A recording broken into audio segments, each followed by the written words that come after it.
Babanam Kevalam Babanam Kevalam Babanam Kevalam Babanam Crispin! Basilio!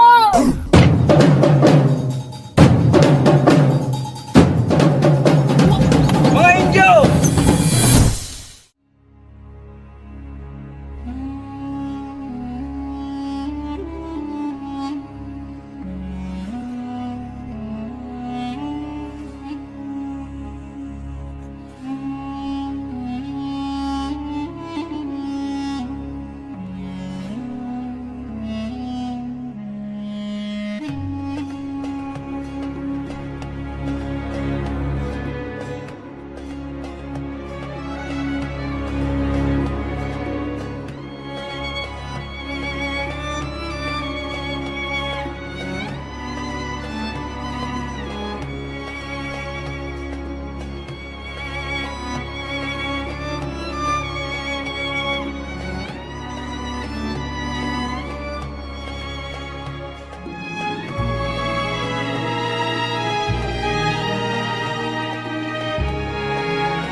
Kaakibat ng pangarap ay ang paghihinagpis, liwanag at kadiliman. Sa kadiliman ay paniguradong may nagtatangis at nagmamakaawa. Hindi na ako makapaghintay sa isang araw kung kailan wala ng kadiliman. Kaya sa aking mga kalaban, no limit ang ire. Ako si Jose at ito ang kwento ng aking inang bayan.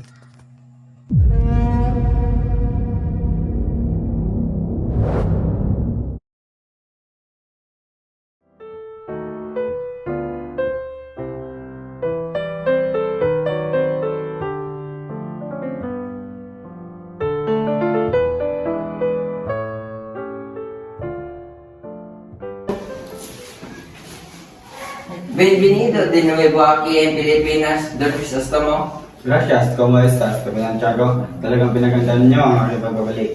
Para la fiesta, 7 taon ka nawala sa Pilipinas. Alam kong nasasabi ko ng matikman ang ating mga putahe. Halika at ipakikilala kita sa aking mga bisita. At siya naman ang nag-iisa kong kapatid na si Isabel. At siya naman si Don Tiburcio, isang doktor. At siya naman si Doña Victorina, asawa ni Don Tiburcio. At ang kura paroko ng San Diego, Padre Damaso. Halina kayo, Tiago. Paupuin mo na ang iyong bisita at handa na ang mga pagkain.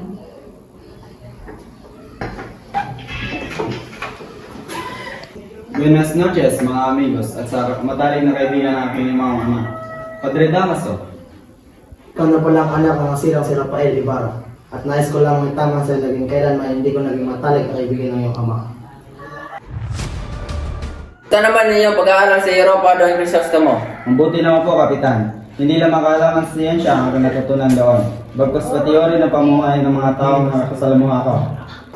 Ngunit likas pa rin ang mga Indio kahit saan pa naman sila mag-aral. Ikaw Ibarra, nais mo mong pabilang sa kanila? Paglililisan, Kapitan. Maraming salamat sa kanyaya para sa salasalong ito. Sandali muna, Crisostomo Ibarra. Paparating pa lamang si Maria Clara. Sa susunod na lang po, marami pa akong gagawin. Senyor Ibarra, Teniente, kayo lang pala. mag-ingat ka baka mangyari sa iyo ang nangyari sa iyong ama si Don Rafael Ibarra. Tila ba may nalalaman ka sa nangyari sa aking ama? Maaari mo bang sabihin kung ano iyon? Wala ka ba talaga nalalaman? Ang pagkakaalam ko ay namatay ang iyong ama sa loob ng bilangguan. Sa bilangguan, nakulong ang aking ama. Di kayo ay nagkakamali. Hindi na po maaaring magkamali ang iyong ama ay namatay sa bilangguan. Si Don Rafael ay napagbintangan na isang erehe at filibustero ni Padre Damaso.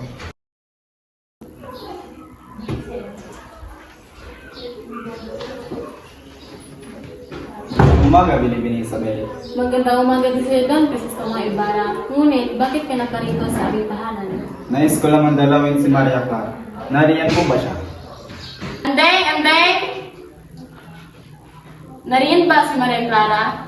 Maaari mo ba siyang tawagan at sabihin na nandito ang kanyang nobyo na si Don Crisostomo Ibarra? Binibini! Binibini Maria Clara.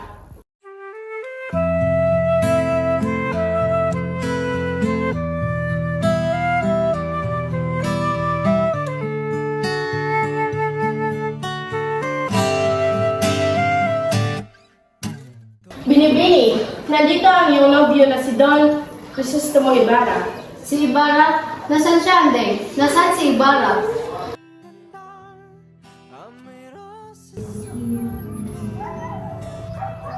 Akala ko ay nakalimutan mo na ako, Ibarra. Marami pa namamabae sa Europa. Kailanman na hindi kita ipagpapalit sa iba. Tulad mo ay nasasabik na rin ako sa ating pag-iisang dibdib. Ikaw lamang ang aking ibigin, hanggang sa huli na aking pag-iisang.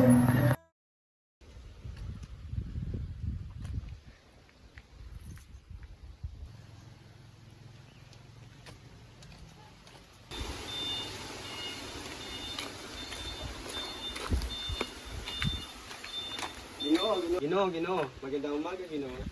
Magandang umaga rin sa iyo, Ginoo. Anong ipaglilingkod ko sa iyo? Maaari ko bang malaman kung may napansin kang puntod na may malaking cross? Malaking cross?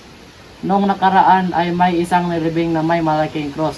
Ngunit, inutosan kami ng kora na ilipat ang bangkay sa libingan ng mga insect. Sinong pura naman iyon? Ngunit, sa kasamaang palad ay na-aksidenteng naitapon ng bangkay ng iyong ama sa ilog sa kadahilanan ng paglakas ng ulan sa gabing iyon. Sa kabaliwan ng inyong ginawa.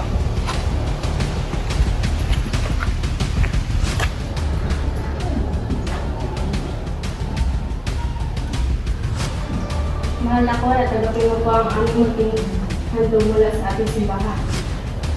Ito lang ang tuwang sa akin. Pagpalain sana kayo ng Panginoon, naway pagpatuloy niyo ang paghahandog sa ating simbahan. Masahan niyo po kami riyan, Padre Salve. Sa katunayan ay katutusan pa namin ang paghahanda para sa darating na pista sa ating bayan.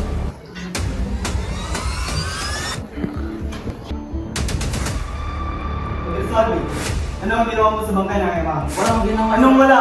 Dinatayo ko sa'yo na wala akong ginagawa. Hindi ako ang kura-para ko sa mga sandaling yun. Si Padre Damaso. Inay! Basilio! Ano nangyari sa'yo? Si Crispin! Nasaan yung kapatid? Si Crispin po, Inay. Naiwan sa kumbento. Daan mo! Bukas na bukas! Papakiusapan ko ang kora na pakawalan yung kapatid. Kaso po, siya ang nagpabintangan ng mga nanako, Inay.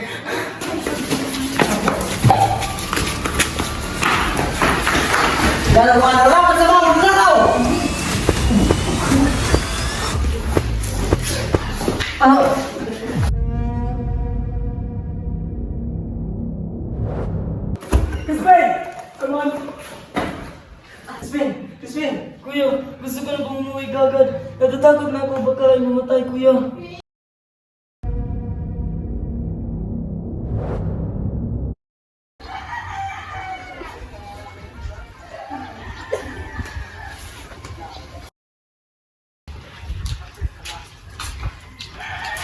Para saan ang inyong dinadalag inang? Para po ito sa pura. Nais ko po sanang kausapin siya sapagkat ang aking anak ni si Crispin ay hindi ko pa nakikita sa mula kahapon. Ikaw pa lang yung magnanakaw. Si Crispin matapos pang magnakaw, nakuha pang tumakas at lumisan. Sa katunayan, sa aking nadinig, napapunta na daw ang mga gwardiya sibil sa inyong tahanan. Mga gwardiya sibil?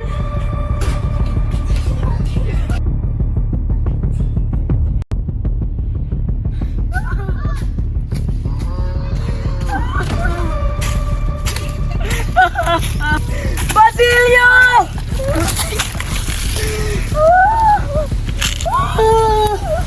Crispin! Basilio! Mga anak ko!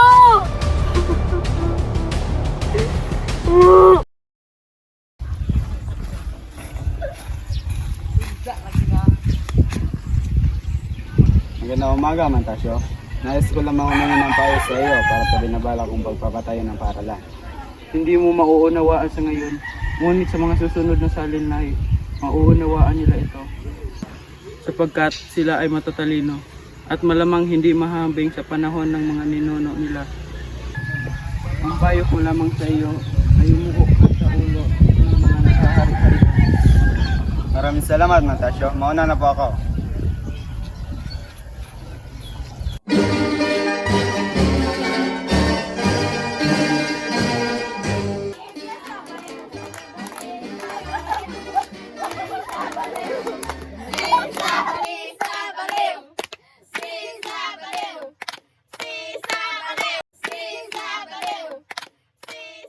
Lahat tayo ay anak ng Panginoon. Nararapat lamang na tayo magmahalan at huwag natin bulangan ang ating kapwa-tao at mamamayan. Lalong higit sa lahat, hindi natin dapat pinapanigan ng mga kumakalaban dito sa ating simbahan. Hindi ko na kayo pang-initan sa simbahang ito. Tanging nakakataas lamang ang pinapahalintulutan sa simbahang ito. Hindi dapat pinapasok ang mga Indyo.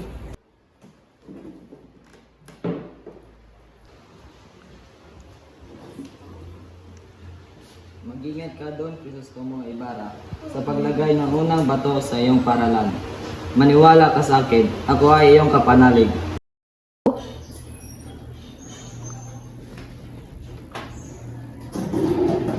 Magandang umaga, kapatid Damaso.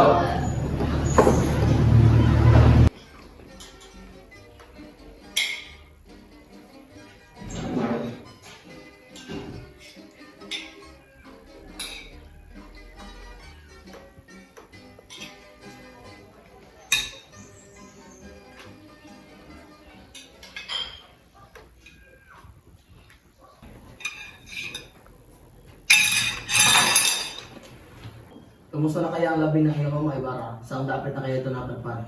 Wala kang karapatan na insultuhin ang aking ama. Ako na naman ang iyong Tama insultuhin. na yan, Ibarra. Alang-alang na lamang sa akin. Huwag mo na pupuhatan ng kamay si Padre Damaso. Umanin, Maria Clara.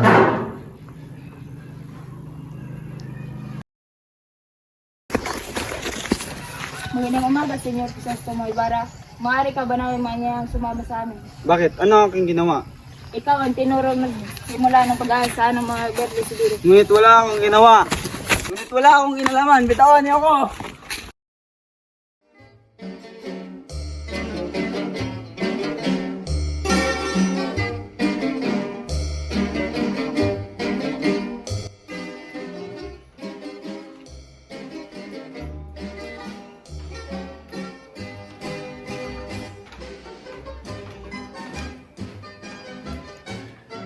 Alam niyo ba na si Maria Clara ang pinakamagandang binibingan at tataglay ng ubod na kabaitan dito sa bayan ng San Diego? Yun ang binibini ang nais ko. Kapitan Tiago, ikaw nga po pala si Don Alfonso Linares de Espadanya, ang kamag-anak ng aking asawa at inaanak ni Padre Damaso. Magandang hapon po sa iyo, Kapitan Tiago. At sa iyo rin, binibini ka. Nais hingin ni Alfonso ang kamay ni Maria Clara. Pumapayag ka ba doon, Kapitan Tiago? Walang problema sa akin, basta alagaan niya lang ang aking anak. Ayaw po, Ama. Labis akong tumututol. Si Crisostomo Ibarra ang aking minamahal. At iintayin ko siya kahit anumang mangyari.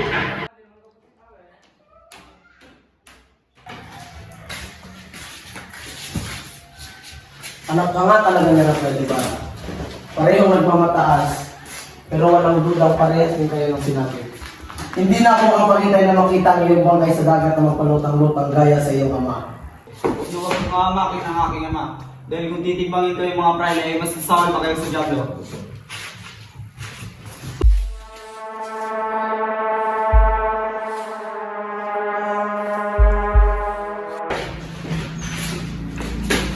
Doon, bisis mo Ibarra! Doon, bisis mo Ibarra! Gumising ka! Ikaw, Ako nga! natatandaan kita. Ako nga ito, si Elias! Ano ang ginagawa mo rito? Itatakas kita doon, bisis mo Ibarra! Halika na!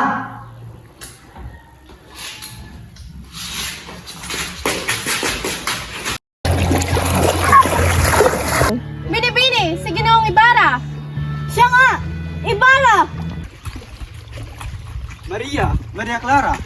Paano ka nakatakas? Tinulungan ako ni Elias na makatakas. Kumusta ka, mahal ko? Ay ako ay kasal kay Alfonso. Ngunit napilit si Ama. Ikaw lang ang tanging mahal ko, Crisostomo. Hihintayin kita. Hindi ako papayag na ikasal ka sa iba, Maria. Tatapusin ko lang ang gulong ito. At pangako, babalikan kita. Doon, bisis mo Ibarra, may mga gwardya sibil. Paalam, mahal ko. Hoy! Mga Indio!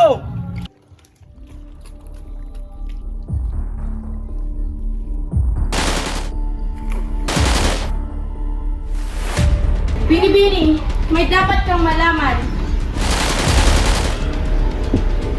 Hindi maaari. Hindi pa patay si Ibarra. Nangako siya sa akin na babalikan niya ako.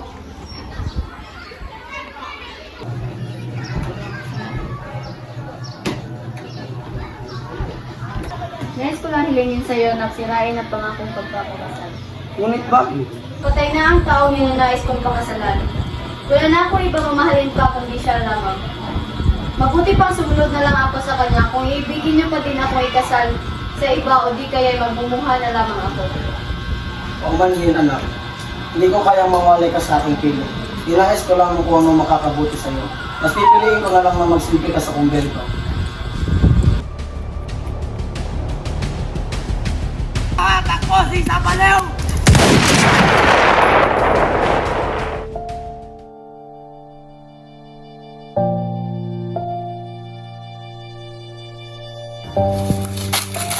Inay!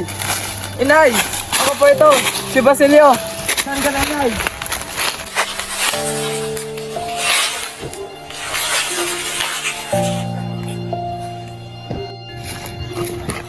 Inay! Inay!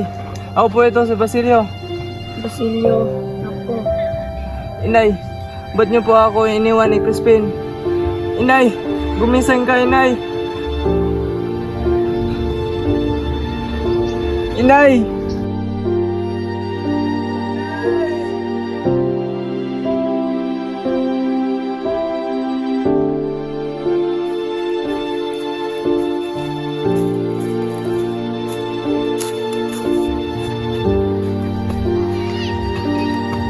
Sinong taong yan? Siya ang aking ina. Isugatan ako, hindi na ako magtatagal. Mababawian ako ng aking buhay. Maghanap ka ng kahoy at itapon mo sa aming ina. At pagkatapos ay sunugin mo kami. Hukain mo ang mga ginto na aking ibinaon. At tariin mo ito. Gamitin mo yan sa iyong pag-aaral. Sapagkat naniniwala ako na ang mga bata ang pag-asa ng bayan.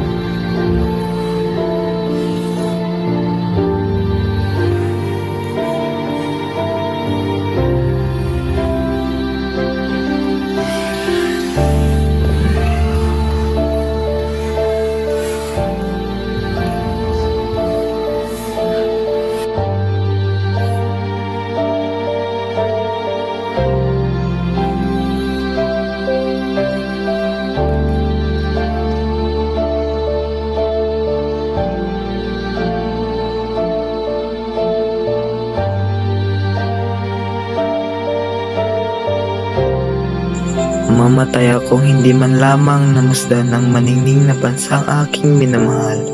Kayong mapalad na nakakita, salubungin niyo siya at huwag kailanman lilimutin ang mga nabuwal sa ilalim ng dilim.